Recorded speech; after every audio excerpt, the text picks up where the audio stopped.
What is up, everybody?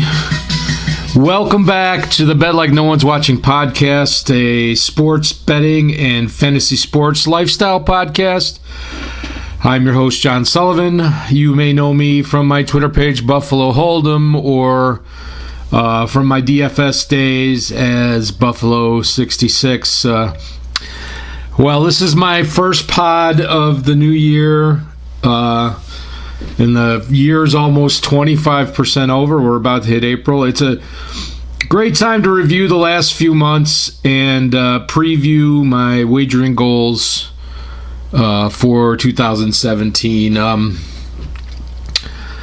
lot's happened in the last few months for me. It's just I find myself having more non-internet related things going on in my life. Not to make this about me, the podcast is really not supposed to be about me, but I find myself more time away from my computer and my phone, especially with all the snow we got here in the Finger Lakes.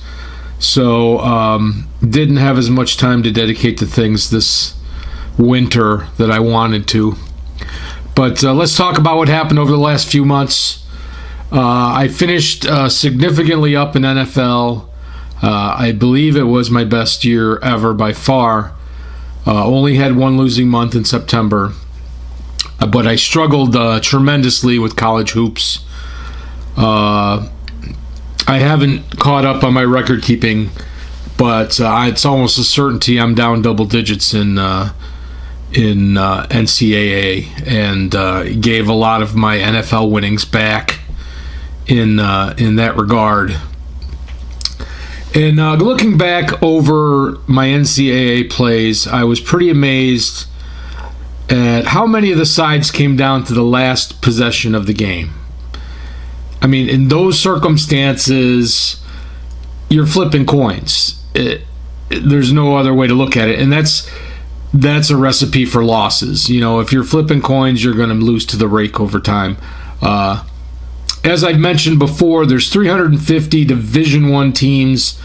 I think it's just too much to follow and be, you know, what I would consider to be completely sharp or completely immersed into what's going on. I could see playing maybe totals only.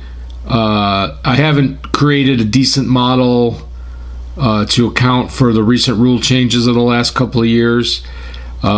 Maybe if I worked more on it, because playing totals, you can work with team stats to come up with something workable. But I didn't do very well in the last two seasons, and I think that's just too big a ball of wax for me to delve into.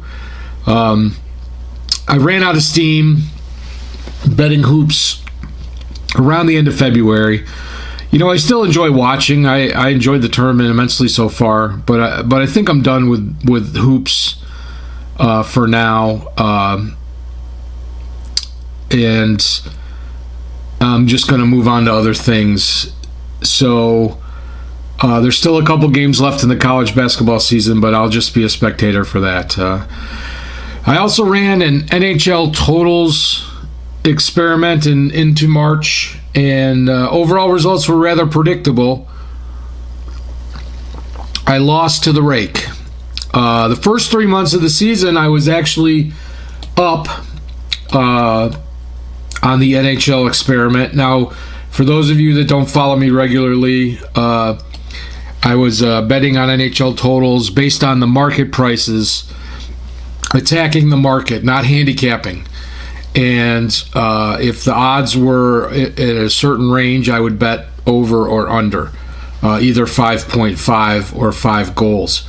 The first 3 months of the season, it was profitable overall, but I just feel the books finally caught up and adjusted, and they put out better lines. And then January and February were pretty bad. There was a lot of high-scoring games this year, a lot of overs. Some of these high-scoring games were because of more skill or more speed. Some were from bad goaltending. There was equipment rule change, smaller equipment. There were also some significant goalie injuries this year. I mean, Jonathan Quick comes to mind right off the top of my head. But the goaltending was not great this year, and there was an influx of some really skilled, strong young players. Matthews, Liney, or whatever his name is, et cetera, et cetera. So my takeaway from the NHL experiment is, if you want to do it early in the season. Do it, if it's the 2017-2018 season, just do it in 2017. When you get to the first of the year, it's probably a good time to stop.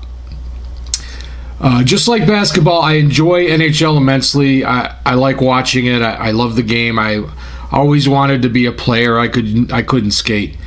But I think wagering, again, is being removed from the equation. So that's what I was up to since the end of the NFL season. And now, what do we do looking forward?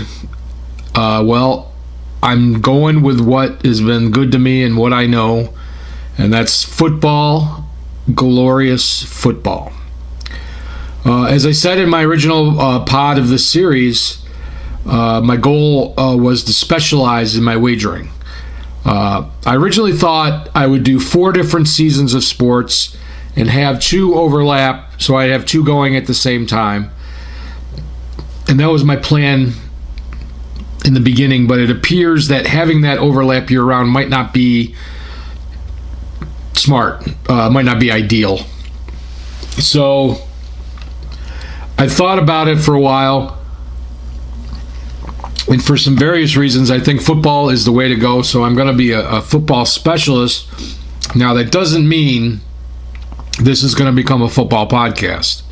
Not at all, but thanks to Aussie rules, I can now have 11 months of football with very less amount of overlap, and run from the 3rd week of March for 11 months into the Super Bowl, which is the 1st week of February. So we've got AFL from March to September, CFL from the last week of June to American Thanksgiving. And we have the NFL, which runs from September-ish, Labor Day-ish, to the Super Bowl. So that leaves 6 weeks off from early February to late March to do other things, decompress, whatever, dream up some other crazy ideas. So that's what I'm going to do this year. I started Aussie football this week and had a very nice 3-1 in week 1. For those of you that don't know, Australian rules football has 18 teams, and they have a 23-week season, and the top 8 teams have a playoff, which they call the finals, and then their Super Bowl is called the grand final. So far, the lines, I believe, have offered value on both chalk and dogs. AFL has a pretty crazy scoring system. Well, it's not. The system's not crazy. It's 6 points for a goal and 1 point for a behind, but teams can come back from 30 points. It's not that big of a deal. If a team came back from 35 points, it would be the greatest comeback in NFL history. And you do see teams come back from 25 or so in CFL a couple of times a year. But in the AFL, it's a lot more commonplace. It's, you put 4 or 5 goals in a row, that's 30 straight points. So the lines do offer, you have the money line and who's going to win. You have the point spread. And, it's not uncommon to see a 35-point spread in an AFL game between 2 professional teams. That's very uncommon in any other football sport. In college, you get 40-point lines, but that's like a huge mismatch. But 18 teams, 23 weeks, it's manageable to follow the league, review the games, watch the tapes, get to know the players, get to know the replacement level of the teams. So when they have injuries, you can adjust. It's very, very doable, and the games are Thursday, Friday, Saturday, Sunday. It's not compressed into daily grind, and I think that, as with all the football that I follow and wager on, is really good for my psyche, because you have days to think about it, you have days to watch the line movement, you have days to review the stats and review tape, and that just seems to work for me. I'm not saying there's one way to go about anything. I'm just saying that works for me. So, as I say, the focus is football. This is not going to be a football pod, but that's where my money's going to be going. So,